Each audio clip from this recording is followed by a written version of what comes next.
연료 공급을 허용을 해주시면 재래식 무기를 탑재한 잠수함을 여러 척 건조해서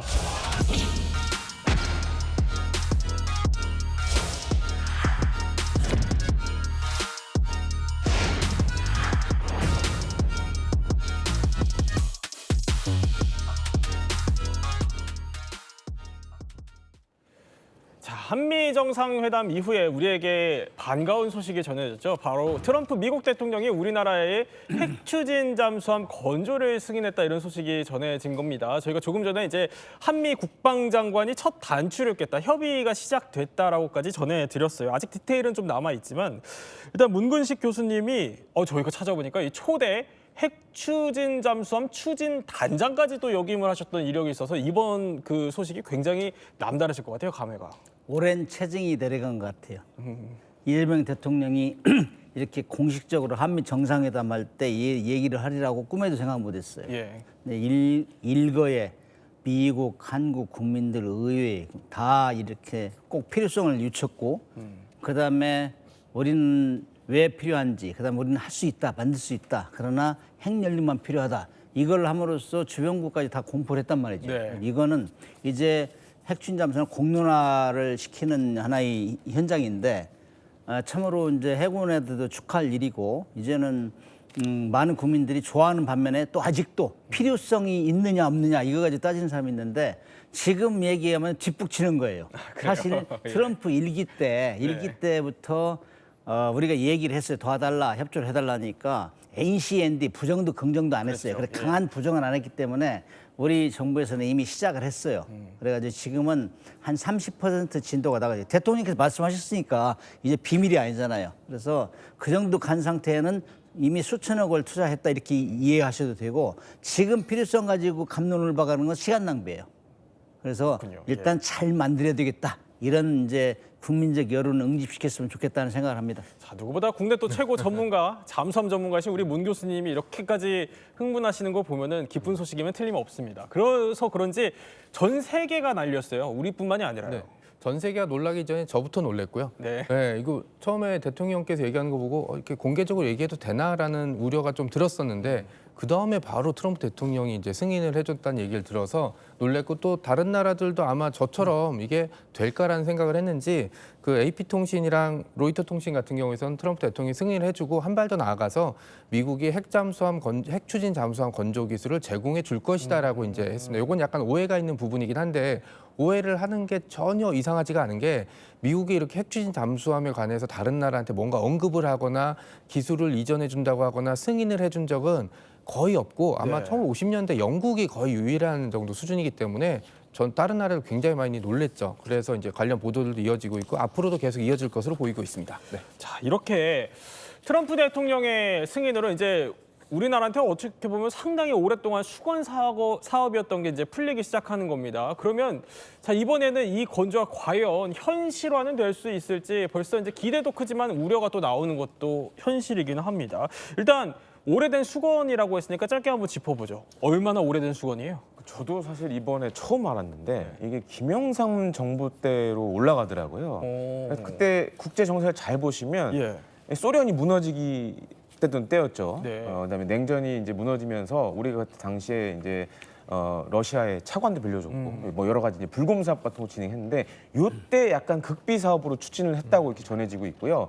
사실 본격화된 건 저도 기억이 나지만 노무현 정부 시절이었습니다. 그래서 그렇군요. 그때 이제 핵잠 검토도 했었고 네. 전담부서 설치도 했었고, 여기 또 계시잖아요. 예. 당시 근무를 또 하셨던 우리 그랬고. 문 교수님. 다만 그때 이제 언론의 이제 비닉 사업으로, 이제 비밀 사업으로 진행을 하다가 언론에 좀 노출이 됐었고, 또 한 가지로는 이제 국제 원자력 기구의 우라늄 농출 시설 사찰과 이 언론 노출이 되면서 네.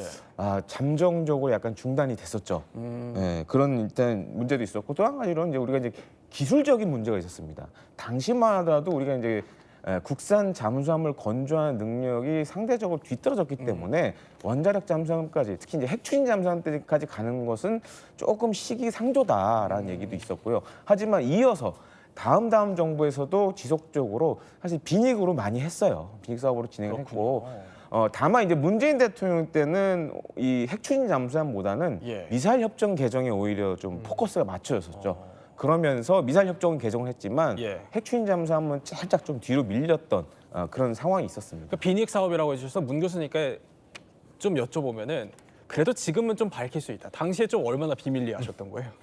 당시 제가 할 때는 비닉 사업을 설정 안 했어요, 사실은. 그래서 어떤 사람들은 누가 언론에 터뜨려 중지했다는데 사실 그때는 기술적으로 너무 열악했어요. 잠수함, 핵잠수함 만들려면은 잠수함 만들 수 있느냐는 경험이 있어야 되고 원자로를 만들 수 있는 능력이 있는데 그때는 아무것도 없었어요. 독일에서 잠수함을 가져온 10년 네. 그 정도밖에 안 되는데 위에서 내려온 지시는 7년 만에 만들어라. 그렇기 때문에 너무너무 힘들었었고 그런데 이제 그때 당시 해군에서도 이제 이지스 구축함을 가지려고 한 상황이었기 때문에 이 예상이 너무 한 번에 많이 들어간다. 이런 뭐 여론도 있었죠. 자, 본격적으로 이제 핵잠수함 건조를 이제 저희가 가상 시뮬레이션을 통해서 한번 짚어보려고 합니다. 자, 뭐냐면 트럼프 대통령이 이제 핵 추진 잠수함을 승인을 했으니까 그런데 승인한 이후에 벌써부터 이제 우리나라에 풀어야 할 숙제들이 산더미다라는 얘기들이 나오기 시작합니다. 넘어야 할 산들이 많다는 건데 자, 첫 번째 넘어야 할 산 뭘까요? 그러니까 잠수함이 저렇게 만들어지기까지 일단 기술력이 문제라는 겁니다. 단도직입적으로 한번 여쭤볼게요, 문 교수님. 지금 이 2025년 우리에게 핵 추진 잠수함 만들 기술력은 있습니까? 있습니다. 있고 그다음에 잠수함을 만들 수 있느냐 없느냐, 그다음에 원자를 만들 수 있느냐 없는데 잠수함 우리가 세계 최고 수준의 디젤 잠수함 만들어서 이미 수출을 하고 있고 지금 캐나다하고 뭐 독일하고 양 2파전이 지금 진행되고 있는데 이거는 뭐 디젤 잠수함은 우리가 독일에서 배워왔어요. 그럼에도 불구하고 한 20년 만에 인도네시아하고 경쟁해서 우리가 사업을 땄고 그다음에 이번에 캐나다는 두 번째 이제 경쟁하게 됩니다. 이 정도면은 독일이 디젤 잠수함 베스트셀러예요. 거기를 이제 누른 경험이 있기 때문에 괜찮죠. 그다음에 원자로는 UAE나 뭐 체코 최근 애들은 팔자고 하는데 네. 이거는 원리는 똑같아요. 원자력 발전소에 원자로나 함정에 들어가. 근데 얼마나 컴팩트하게 조그만하게 만들어 가지고 그걸 안전하게 만드냐 이건데 이 능력도 우리는 갖추고 있어요. 그러나 단지 우리가 부족한 거는 함정용으로 작게 만드는 거. 이거는 아직 우리가 안 만들어 봤는데 네. 지금 연구 단계에서는 가능하다. 이렇게 판단하고 있고 그다음에 육상에서 지금 다 만들어보는 시도를 하고 있습니다. 그러니까 잠수함을 만드는 이제 기술을 갖추고 있더라도 이제 원자로 기술까지도 문제 없다고 하셨는데 그래도 국민들이 가장 궁금해하는 거는 그러니까 에너지를 낼 수 있는 원자로를 제작할 수 있는 기술이 우리가 있냐 이 여부일 것 같아요. 기반 기술은 다 갖고 있죠. 그래서 최근에 이제 화두가 되고 있는 SMR. SMR도 지금 전 세계적으로 이거를 실제로 만들 수 있는 나라 몇 나라 안 됩니다. 근데 그 중에서도 우리나라가 꼽혀요. 왜냐하면 우리나라는 원자력 발전에 필요한 원자로들 그동안 계속 만들어 왔고 또 한 가지 이제 영상으로 나오고 있지만 핵 추진 잠수함에 있어서 원자로 같은 경우에는 발전용 원자로하고 좀 차이가 있습니다. 첫 번째, 저소음. 그 다음에 한정된 공간, 특히 잠수함이라는 공간에 원자로를 집어넣어야 돼요. 그럼 소형화 설계가 들어가야 되겠죠. 또 한 가지로는 이 제한된 공간에서 승조원들이 활동을 합니다. 근데 방사능에 노출되면 안 되잖아요. 그래서 이런 차폐 기술들 이런 것도 필요하고 또 한 가지로는 진동하고 소음은 사실 잠수함에 굉장히 생존력과 밀접된 연관을 갖고 있습니다. 다만 이제 우리나라 같은 경우에는 그동안 이제 재래식 잠수함을 하면서 이런 소음 진동을 잡는 기술을 많이 국산화 시켰어요. 그래서 일단은 원자로만 우리가 정말 안전한 원자로를 잘 만들게 되면 그 다음은 사실 좀 쉽게 갈 수 있다. 기반 기술은 이미 다 갖고 있기 때문에 이런 것들만 검증이 완벽하게 된다라면 문제는 없다라고 보여집니다. 그러니까 우리가 이미 기술은 어느 정도 갖추고 있다. 이제 문제는 없다. 이렇게 두 전문가께서 설명을 해주셨으니까 그럼 다음 풀어야 될 게 뭔지 한번 보도록 하죠. 기술은 문제가 없는데 자 승인이 지금 문제라는 겁니다. 그러니까 트럼프가 앞서서 근데 SNS를 통해 문 교수님 문제 없다 그냥 해라라고 했으면은 이게 왜 승인이 문제인 거예요? 이제 트럼프 대통령이 핵잠수함 만들어라 말할 그런 권한은 없어요, 사실은. 이거는 우리가 주권의 문제 만들 수 있는데 거기 원자로를 만들려면 우라늄 원료, 핵연료가 들어가기 때문에 이거는 국제법에 제재를 받게 돼 있어. 군함의 수신체로 사용해도 군사적 사용이다. 이렇게 하면 특히 한미 원자력 협정에는 군사적으로 적용할 때는 허가를 받게 돼 있고 IAEA나 NPT에서도 군사적으로 적용할 때는 보고하고 와서 사찰을 받고 이런 절차가 있어요. 그렇기 때문에 이거를 빨리 만들려면 우리가 오라늄 농축 시설과 제철 시설이 있어야 되는데 네. 그 한미 원자력 협정을 개정하려면 오래 걸려요. 그래서 우리 이 대통령께서 말씀하신 거는 예. 그런 절차적인 문제가 있으니까 우리는 빨리 만들고 싶다. 그래서 트럼프 대통령이 제일 잘하는 행정명령 있지 않느냐. 네. 이걸 빨리 발효해가지고 우리가 이 확잠수함 만드는데 지장했기 때문에 길을 터달라. 그런 얘기를 한 거죠. 아니 그러면 이게 두 가지 궁금한 점이 생겨요. 문 교수님 그러면 이 원자력 협정 빨리 해달라. 트럼프 이제 SNS로 트럼프 대통령도 그렇게 얘기하지 않았냐. 빨리 좀 하자. 이렇게 나설 수는 없어요. 그거는 이제 미국 의회 동의를 받아야 돼요. 원자력 협정 개정하려면 한미가 충분히 고위급에서 논의를 하고 그걸 미국 의회에서 동의하고 그다음에 그걸 대통령이 최종 승인해야 돼요. 그때가 되면은 내가 승인했다 얘기가 돼야 되는데 이미 트럼프 대통령이 한국이 어떤 상황인지 알고 있어요. 예. 교감이 있었다고 지난번에 8월 달에도 얘기를 했고 그렇기 때문에 됐다 내가 뭐 오케이 승인한다 이런 식으로 얘기했는데 그 이후에는 이제 실무자들이 해결할 일이 법을 고치고 그 전에 네. 우리 한국에서 빨리 만들 수 있도록 우리 이제 실무자들이 행정협정에 나올 수 있도록 유도를 해야죠. 그러니까 행정협정이라고 했으니까 트럼프가 행정명령. 사실 행정명령. 그 얘기가 그러니까 트럼프가 좋아하는 거예요. 네. 계속 행정명령 여러 개 막 수백 개씩 사인하면서 나 이거 하겠다 이거 하겠다 하니까 그걸 행정명령으로 할 수 있겠어요? 그러니까 행정명령으로 할 수 있는 범위가 제한적이긴 한데 예. 트럼프 대통령 때문에 그 범위가 되게 애매모호해졌거든요. 그러니까 행정명령을 먼저 받아서 일단 시작을 해놓고 그 다음에 이거 만들고 있는데 어떻게 할 거예요? 그냥 봐주시고 뭐 그냥 이것도 도와주시고 약간 이렇게 조금씩 그냥 조금씩 이렇게 넘어가면서 네. 그 다음에 이제 그 사이에 이제 실무진 협상이 끝나고 원자력 협정이기 때문에 어떤 나라건 간에 의회의 승인이 떨어져야 되거든요. 이 승인을 받는 게 하고 제가 보기엔 지난번에 아무래도 금관이 큰 영향을 미친 것 같잖아요. 네. 그러니까 이제 그 신라의 또 자랑이 이제 황금 보검이 하나 있거든요. 네, 그걸 하나 이렇게 딱 보내주면 좀 빨리 행정명령이 좀 내려지지 않을까. 그러니까 이게 문 교수님 얘기대로 되게 절차가 복잡하고 그 다음에 정치적인 문제도 끼어 있고 또 하나 존재가 트럼프라는 거예요. 트럼프 대통령 때문에 이 협정이 이제 변화하는 물꼬가 튀어졌지만 네. 트럼프 때문에 이 문이 다시 닫힐 수 있는 지점들이 있거든요. 워낙 변덕이 심한 사람이고 필리조선소 얘기를 하는 거 보면 제대로 알고 있는 지점도 어디까지 알고 있는지 잘 모르겠고 그러니까 이 지점을 우리가 잘 구슬려서 이제 우리가 필요한 거를 뭐 얻어내야 되겠죠. 그래서 이재명 대통령이 말씀을 잘하신 거는 우리뿐만이 아니라 미국의 안보에도 필요하다. 미국이 자꾸 우리한테 방위비를 줄이라 하는데 네. 우리가 여기서 막아주면 미국 방위비 줄일 거 아니냐. 그렇죠. 예. 이렇게 얘기하면서 미국 의회도 일종의 설득을 했다. 이렇게 얘기할 수 있죠. 그러니까 조금 전에 화면에 나온 것처럼 이제 트럼프 대통령이 어쨌든 행정명령 서명하는 그런 장면을 이제 빨리 우리가 유도를 해야 된다라는 조언까지 주셨는데 그런데 자 기술 승인에 이어서 가장 중요한 문제 산 넘어 산 이게 또 남아 있습니다. 뭐냐면은요. 장소라는 겁니다. 그러니까 트럼프 대통령이 계속 이거 핵추진 잠수함 미국 필리조선소에서 만들으라면서 콕 집어서 얘기를 했죠. 그러니까 핵추진 잠수함 건조를 우리나라가 아니라 미국에서 하라는 건데 저게 지금 안 된다는 거잖아요. 맞습니다. 사실 승인까지 나왔을 때 저 되게 좋아했어요. 네. 근데 필리가 나온 순간 이랬거든요. 예. 왜냐하면 이 필라델피아 조선소는 지금 미국 내 여러 이제 특수선을 하는 조선업체들이 몇 군데 있습니다. 근데 필리는 군함도 안 만들어요 지금. 그리고 이제 미 정부가 발주한 지금 이제 그림에 나오는 게 미 정부가 발주한 일종의 행정선, 네. 그러니까 훈련선 같은 거예요. 그러니까 상선을 운용하는데 필요한 사람들을 교육시키는 그런 배는 지금 하고 있는데 군함도 안 만들죠. 또 한 가지는 잠수함도 안 만들어봤어요. 그래요. 그러니까 미국에서 잠수함을 만드는 업체는 두 개 업체가 있습니다. 그러니까 제너럴 다이나믹스 일렉트릭 보트가 있고 헌팅턴 일기스라는 데가 있는데 그런 설비가 전혀 없는데 여기서 이렇게 만들려고 그러려면 시설 먼저 갖춰야 되죠. 그다음에 이 잠수함을 건조하는 인력도 양성을 해야죠. 네. 이러면 하세월이에요. 돈도 엄청 많이 들어가요. 그래서 좀 요거를 우리가 지금 어떻게 해결할 거냐. 물론 이제 빈말이면 좋겠습니다. 네. 빈말이면 참 다행인데 이게 만약에 꼭 필수 조건이라면 우리가 생각했던 것보다 시간도 많이 들어가고 돈도 많이 들어가는.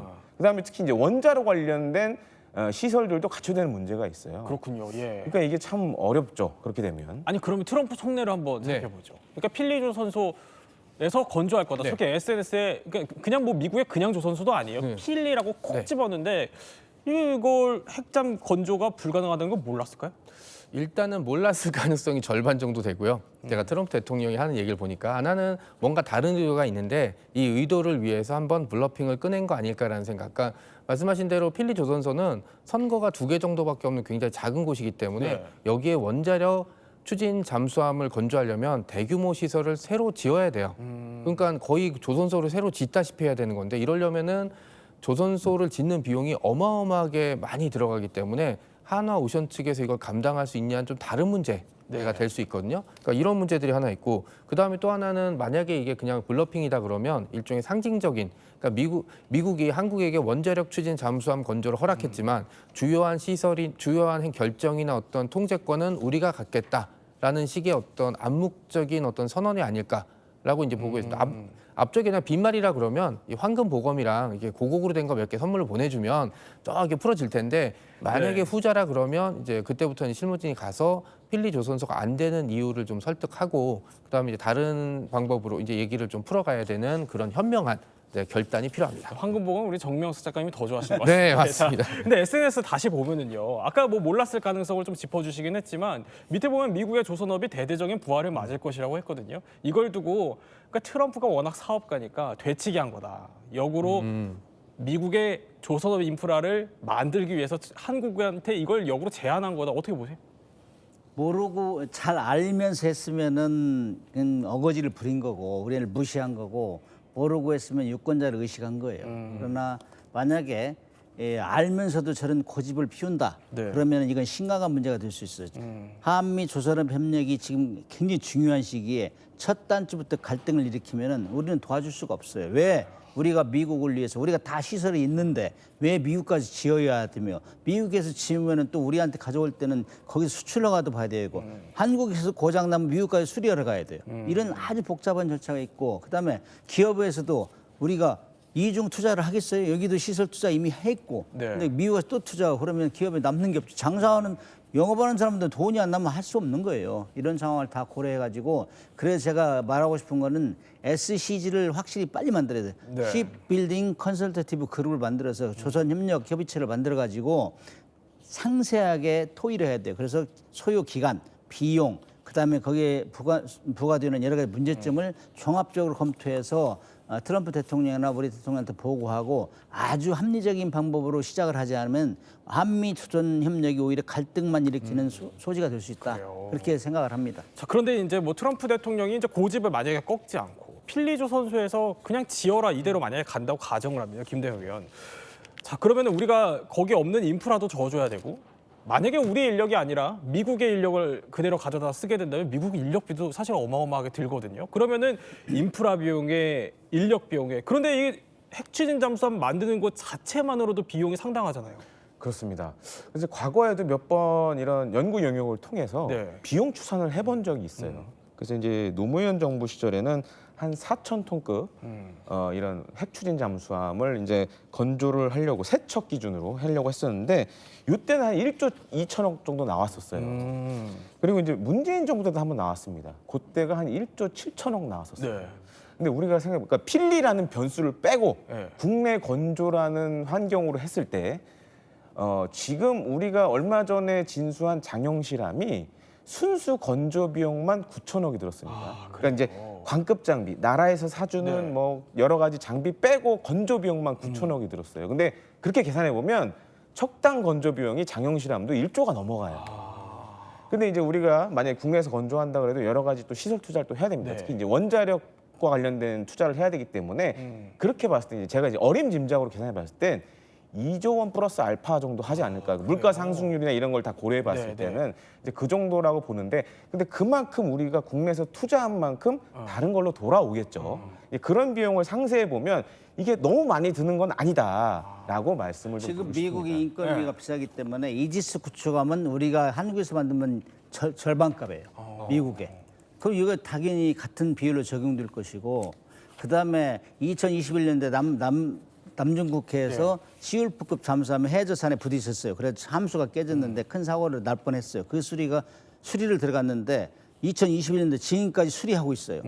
인력도 수리 인력도 부족하고 그다음에 부품 공급이 많이 중단된 것 같아요. 그래서 네. 내년 말까지 가면은 이 수리하는데 5년 걸린다. 그럼 진력이 없다는 거예요. 그런데 그렇게 되면 새로운 조선소를 만든다 하면은 우리 인력에 가야 돼요. 그럼 우리는 양쪽으로 인력을 뽑아야 되고 양성해야 되는데 우리 조선소는 그러면 쉬어야 돼요.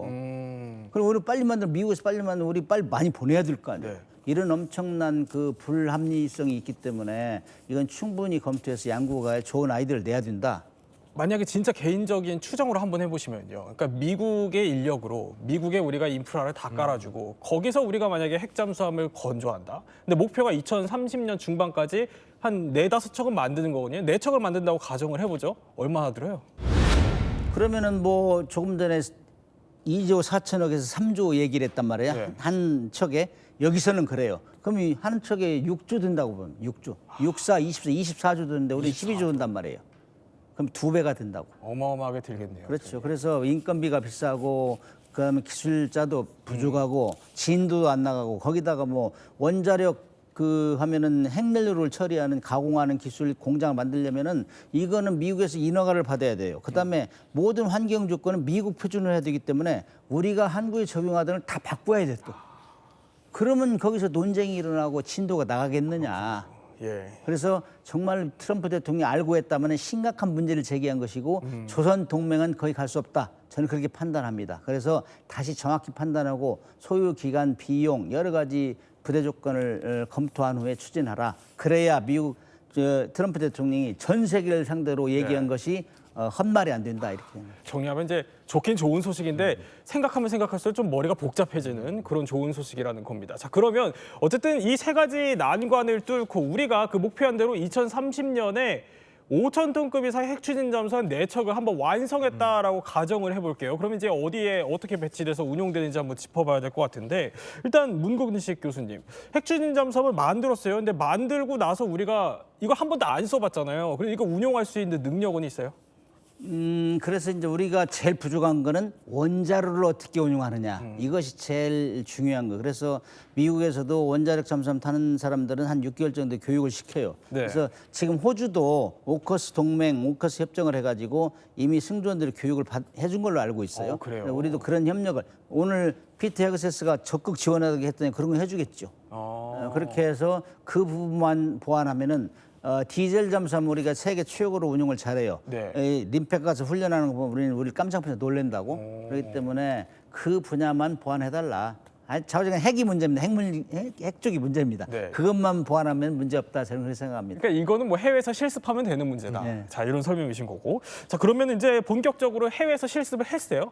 실습을 한 인력들이 이제 본격적인 활동을 좀 해야 될 텐데 그러면 핵추진 잠수함에 무기를 실을 수는 있어야 될 것 같은데 뭘 실을 수 있죠? 그러니까 우리나라가 만든 재래식 잠수함, 특히 이제 장보고 3 배치 1부터 네. 이 다른 나라 재래식 잠수함하고 틀려요. 왜냐? 우리는 잠수함 발사 탄도미사일 쏠 수 있는 발사관을 갖고 있습니다. 지금 이제 장형 실험이 나오지만 예.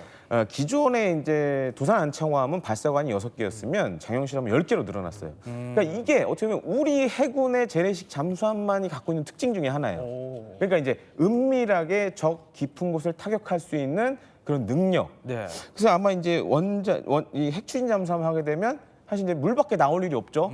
그렇게 되면 이거를 상대해야 되는 적들 입장에서는 긴장을 할 수밖에 없는 거죠. 그러니까 불시에 임의의 장소를 우리가 마음대로 타격을 할 수 있는 그런 능력을 갖고 있기 때문에 그래서 우리가 만든 향후 핵추진 잠수함은 이런 타격 능력이 좀 우선시 될 것 같다라고 좀 생각이 됩니다. 그러니까 주먹 능력, 타격 능력이 더 우선시 될 거다라는 설명이신 건데, 자, 그러면 이렇게 자랑스러운 핵추진 잠수함이 건조가 됐어요. 이제 어떤 역할을 좀 하게 될지도 짚어봐야 될 것 같아요. 일단 그럼 평상시에는 어떤 역할을 하게 돼요? 일단 평상시에는 그 마덱스 행사 같은 데 나와서 일반인한테 공개가 좀 어느 정도 됐으면 좋겠습니다. 저 꼭 가서 한번 보고 싶은 게 실물로 있고요. 보고 싶으시군요. 실물을 보고 싶은 게 예. 있고, 두 번째는 평시에는 훈련을 해야죠. 왜냐면 우리가 처음으로 갖는 원자력 잠수함이잖아요. 원자력 추진 잠수함이니까 우리가 많은 준비를 했다 그래도 부족한 점이 분명히 있을 거거든요. 그러니까 미군과 합동훈련을 통해서 노하우를 쌓아가야 되는 게 하나 있고, 예. 그다음에 가장 중요한 현실적인 목표는 북한이 지금 건조하고 있는 핵추진 잠수함이거든요. 이 핵추진 잠수함이 만약에 북한이 만든다 그러면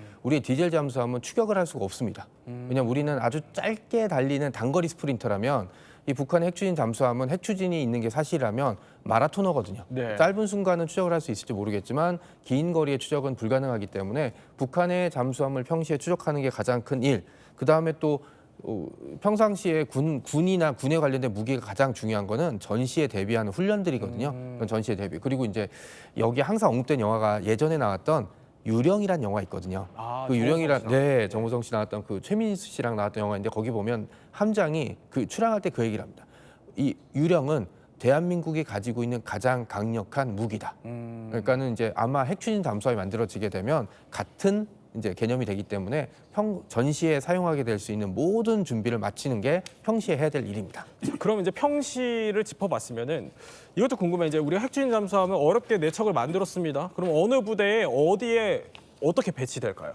그걸 얘기해 주면 저기 대비하는데 상상을 해보죠. 그러면 은밀하게 그래서 예. 이제 어디가 핵심적으로 공격을 해야 될 때냐, 어디를 차단해야 될 때냐. 핵추진 잠수함은 고속을 이용해서 기동성을 이용해서 뭐 적 잠수함 못 나오게 하는 이게 가장 중요하고 예. 그다음에 중요한 타겟들 가장 영향가 있는 쉬운 말로 영향가 있는 고가의 표적을 겨냥해서 격침을 시켜버려야죠. 그러면은 항구에 나오자마자 격침을 시키면 항구가 마비돼 버려요. 스쿠리가 이 고장 닿기 때문에 출항을 못해요. 네. 이런 임무 그거를 전문적인 용어로 공세적 대담정 작전 그래요. 그래서 그 임무를 디젤 잠수함도 할 수 있어요. 그러나 디젤 잠수함 같은 게 그거 하다가 들키면은 예. 도망 나와야 되는데 디젤 잠수함은 1시간 후 전속으로 도망 나오면 배터리 아웃 그냥 깡통이 돼 버려요. 근데 핵추진 잠수함은 전속으로 뭐 무제한 도망올 수 있으니까 그런 면에서는 굉장히 유리하죠. 지금 근데 지도를 보면은요, 저게 마양도라는 데서 앞에 잠수함이 있고 저걸 우리가 뭔가 탐지하는 그래픽이 나오네요. 이제 감시하는 거죠. 예. 적 동태를 감시하다가 조금 전에 얘기한 대로 아주 중요한 표적이 오면 공격을 하는 거죠. 그다음에 적 동태를 감시하고 있다가 우리 해군한테 알려주는 거예요. 네. 육해 공군한테 전파를 하는 거예요. 감시하다가. 그래서 디젤 잠수함 같은 경우는 거기 계속 기다리고 있어야 되는데 네. 한참 기다리면 배터리가 소진되면 올라 충전하다 들킨단 말이에요. 근데 핵잠수함 같은 경우는 저런 임무를 안 올라가도 되니까 잠깐 자기가 필요할 때만 잠깐 올라가서 확인하고 이런 임무를 하면서 적의 동태를 전파하고 필요시 자기가 공격하고 네. 이런 임무를 할 수 있죠. 근데 아까 잠깐 그래픽 보면 마양도 앞에 한 잠수함이 한 4척 정도 보이는데 저기가 좀 북한의 잠수함이 많은 곳이에요? 잠수함 기지 쉬운 말로 하면 득실득실해요. 그래서 그래요? 잠수함은 디젤 잠수함 북한이 제일 많아요. 예. 우리보다 30년 먼저 잠수함 갖기 시작했는데 요즘에는 이제 너무 오래되고 그래가지고 낙후됐다 하는데 그래도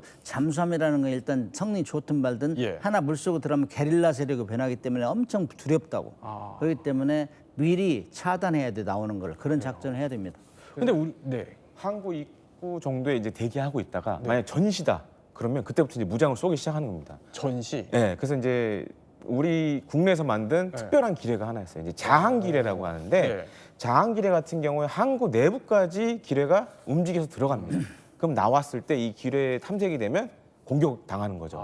근데 그런 식으로 보통 이제 전시가 되면 뭐 어뢰로도 공격을 하지만 예. 여러 가지 갖고 있는 무장을 사용해서 어떻게 보면은 잠수함뿐만 아니라 북한의 해상 세력을 경멸하는 그런 개념으로 가게 됩니다. 그러면 김대위 의원 말씀을 해주셨으니까 만약에 이 마양도 근처의 잠복 상황을 한번 가정을 해보죠. 그러니까 가상 시나리오를 우리가 한번 대비하자는 차원에서 짚어보면은 어떻게 좀 상황이 그려지세요? 그러니까 평시에는 이런 겁니다. 그러니까 만약에 마양도에서 출항하는 잠수함들을 추적 감시하는 예.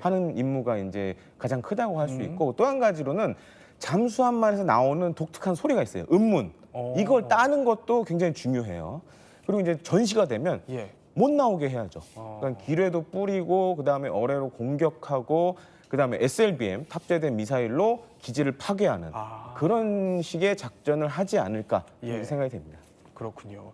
저는 이제 가상 시나리오까지 저렇게 타격하는 것까지 보여드렸는데 자, 저럴 수 있는 상황이 벌어질 수 있다는 겁니다. 그런데 이재명 대통령이 북한뿐만이 아니라 중국도 언급을 하셨거든요. 그러면 이건 어떻게 보십니까? 중국을 이제 견제하는 탐지용으로도 쓸 수 있다는 거잖아요. 잠수함의 평시 임무는 염탐꾼 노릇을 잘해야 돼요. 아까 뭐 정 작가님도 얘기하셨지만은 정부 수집을 해 전시에 쓰기 위해서. 그래서 이 시간에도 잠수함은 적에게 들키지 않고 정부 수집을 잘하는 그런 나라가 잘 운용하는 거예요. 그래서 동해에도 지금 러시아, 중국 뭐 여러 나라 잠수함이 있는데 그런 거를 다 고려하고 네. 그래서 뭐 징후가 포착되면은 가장 기동성이 우수한 핵추진 잠수함, 그다음에 SLBM을 실은 잠수함은 반드시 핵추진 잠수함 추적 감시하는 게 일반적인 전술이에요. 지금 미국과 러시아는 지금도 하고 있어요. 이 시간에도. 그래서 그런 임무를 해야 된다는 생각을 합니다. 그러니까 조금 전에 그래픽이 나온 것처럼 이어도 인근에서도 이제 활동을 할 수 있다. 그런 설명이신 거군요. 자, 이렇게요. 자, 이렇게 이제 우리 핵추진 잠수함에 대해서 한번 세 분과 함께 건조 그 과정 그리고 가상 시나리오까지 한번 살펴봤습니다.